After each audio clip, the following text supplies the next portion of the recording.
উদ্দেশ্যে এগিয়ে আসছেন এবং প্রস্তুত।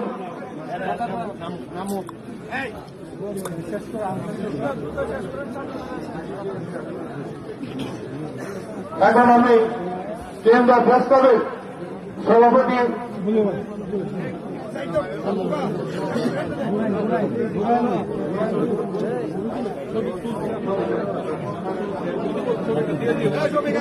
এখন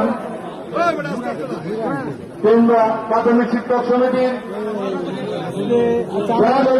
যারা পুষ্পস্তবক অর্পণ হয়ে গেছে তারা নিচে নেমে যান। দয়াকরে যারা এখানে পুষ্পস্তবক অর্পণ হয়ে গেছে নিচে নেমে যান, অন্যদেরকে সুযোগ দেন, আমার শৃঙ্খলা বজিয়ে রাখেন। এখন এগিয়ে আসছেন আমাদের প্রাথমিক শিক্ষক সমিতির সম্মানিত সভাপতি সদস্যবৃন্দ পুষ্পস্তবক অর্পণ করার উদ্দেশ্যে এবং মিডিয়া